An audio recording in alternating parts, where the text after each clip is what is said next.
How would Goku work in Marvel Rivals? Yo, my name is Gojibu, I am a tank player, been doing these Marvel Rival pitches, and today I've got a very special character. For April Fools, I got Goku, and how he could end up working in Marvel Rivals. Now, I love Dragon Ball Z and Super, one of my favorite series in all honesty. I know a lot more about Dragon Ball, I feel, than I do about Marvel, so I am going to be yapping to you guys a good bit today, so just jumping right into it. I went ahead and made him a duelist. I feel like that's the best way to go about it. I gave him 300 HP, make him a little bit beefier, and for his passive, I gave him one called No Limits. So Goku gains a new form with each ultimate he utilizes, starting in base form, gaining additional damage and movement speed. Dying will reset his form. However, he will gain ultimate charge faster if he has utilized the form prior in this match. And just explaining that real quick. So let's say, for example, you get all the way to your third form, you get 3 ultimates in a row without dying. All of a sudden, you die, you end up back in your base form. It'll take you only half the time to build up that ultimate charge to get all the way back up to that form. And you wouldn't be able to select these willy-nilly. You would pretty much have to stick with whichever one you're in at the time. So you do kind of have to pick when you do want to stop ulting, but either way, it is going to end up working that only one of your skills really changes with each power-up. And overall, it's just a net positive overall. So the main reason you'd want to stay in one form over the other is kind of because of the abilities it could give you. But either way, we'll get into it in just a second. And before I read the comments, I do know this is going to make him a very snowball-heavy, like, momentum-based character, but in all honesty, I think that's a very aggressive playstyle. I think that's probably the best way to take the character, but in all honesty, dude, oh, he'd be so sick, and this is all, again, just speculative at the end of the day. For his jumping in mobility, I gave him free flight. I feel like he'd be able to move around like Storm. Maybe it'd be on a resource meter, kind of like Star-Lord, but in all honesty, I think just letting him move around freely, especially since he is a more melee-based character with some medium range options, I feel like free flight wouldn't be too crazy for him. For his primary fire, I gave him mixed martial arts. Goku utilizes his martial arts training to strike at enemies. The third hit is critical, gains speed and damage with each transformation.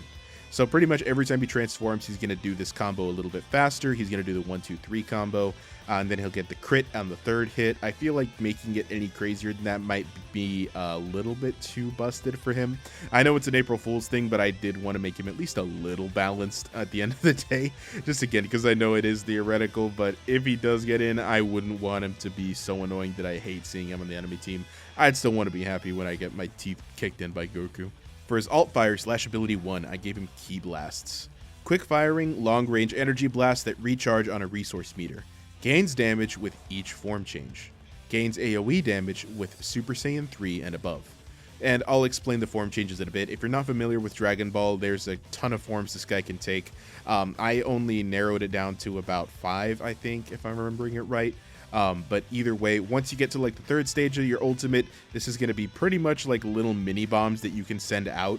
And again, that's one of the perks I'm talking about of going into the ultimate, because again, your fourth skill or your third skill, I forget which one it is going to change as you do go through these forms, but you're just going to get more perks, more damage, more speed, and I think the resource meter would probably consume less and less of these as you bump up to each form, because he does get better at controlling his ki.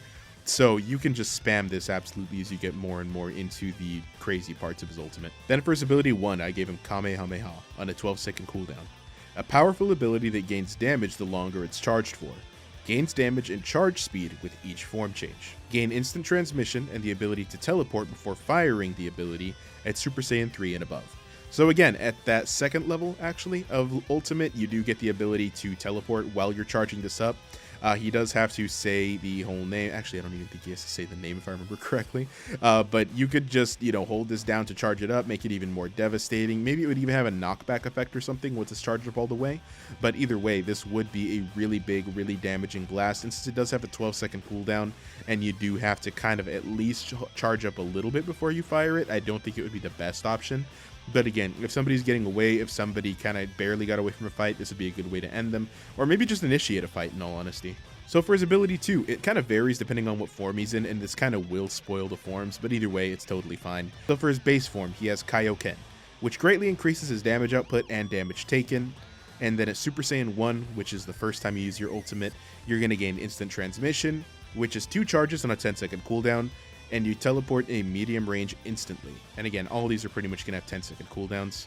And the second time you use the ultimate, you'll get Super Saiyan 3 and an ability called Dragon Fist, a single target ability that stuns enemies, then deals major damage. So Goku would rush them, it's a little stun, and then after they recover from the stun, that's when all the damage kicks in. Then the third time you use the ultimate, you'll get Super Saiyan God, and he gets an ability called Meditation. Goku meditates and uses his God Ki to heal himself by 75%.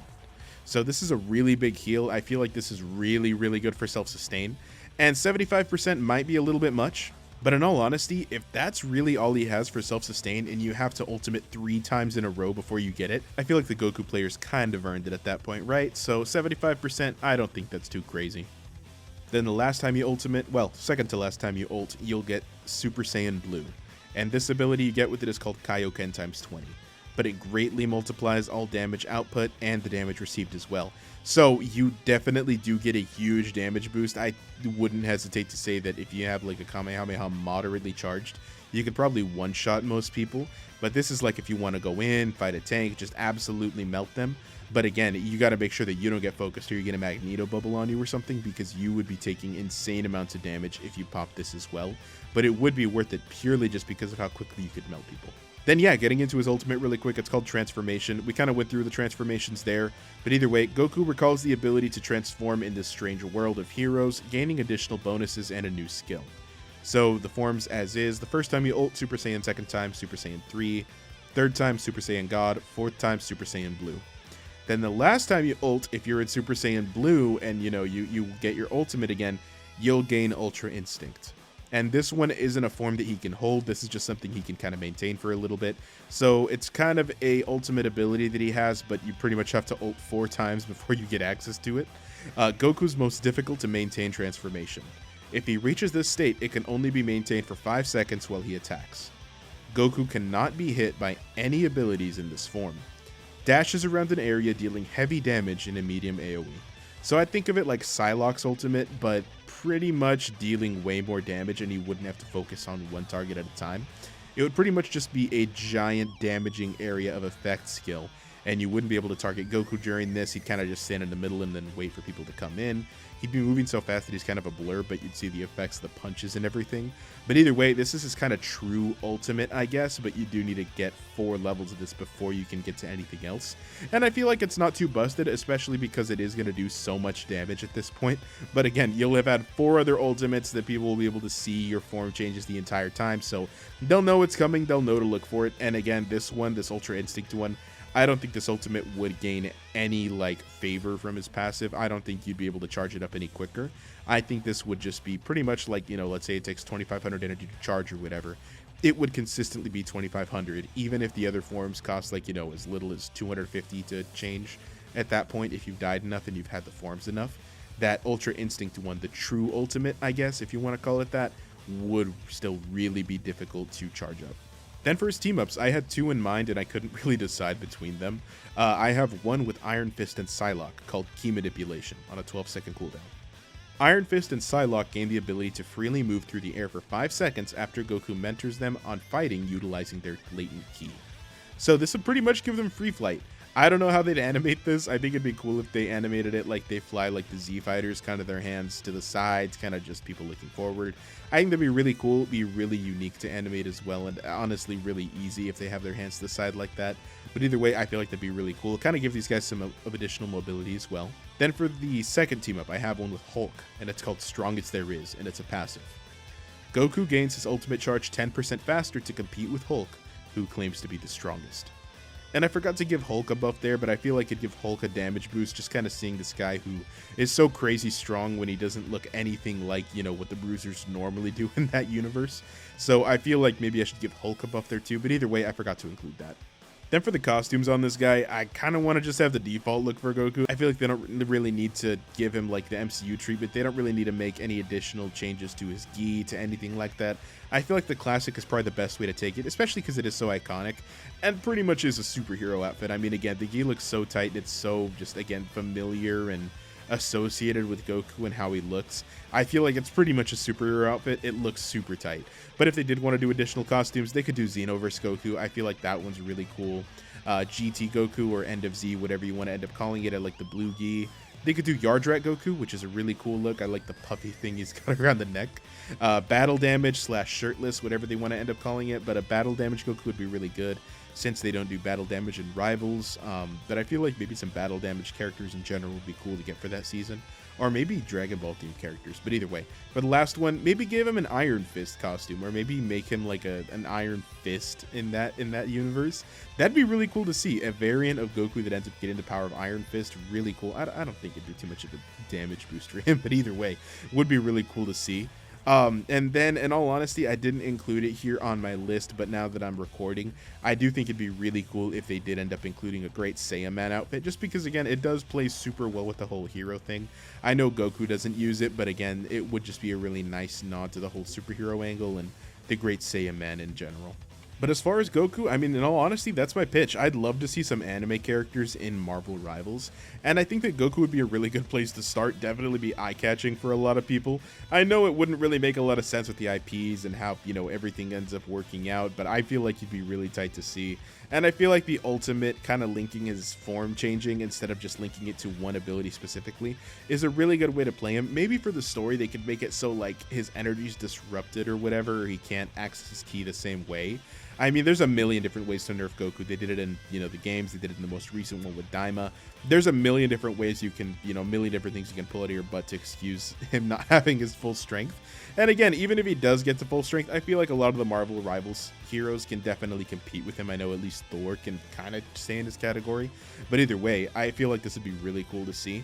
And I feel like he wouldn't be too strong. He definitely has some strength with that damage he can output, especially once you get up to your last couple of forms. But either way, even though he has 300 health, he's going to be very easy to focus down because he doesn't have a lot of self-sustain. The only time you're going to be able to heal yourself is when you get that Super Saiyan God form. So yeah, he would be this absolute cannon, but it'd kind of be a glass cannon. He doesn't have anything for damage mitigation. He doesn't have any reflection, which I kind of forgot to give him. But in all honesty, I don't think he should have it. That's not really Goku's style either. So for his strengths, he definitely has a ton of them. But again, he doesn't have to worry about ults being interrupted. He, you know, gets free flight, so he can position wherever he wants to if he wants to look for a fight in the back line. But again, this guy would absolutely be a in-your-face duelist. He'd want to be in the fight as long as possible before he has to back up and get some heals. If he's in the Super Saiyan God form, I know he could absolutely just duke it out and then run away, especially because he gets 75% of his HP back on a 10-second cooldown. Absolutely insane. And if he gets a buff, or if there's characters in the games that like buff or give some lifesteal or something, this guy would just never need to come back for heals or anything. But either way, that is my pitch for Goku. I'd love to see some more anime fighters in this. I'd love to see if they did any crossovers in general. But either way, that is my pitch for what if, I guess not Wednesday, since it's not Wednesday this week. But either way, let me know if you enjoy it, if you want to see some more anime picks. I'm going to be starting my DC Rivals this week, and I'm going to be starting with Superman and Batman. So I'll start with that on like Thursday or Friday. And if you guys want to see anything else, by all means, let me know. But otherwise, peace.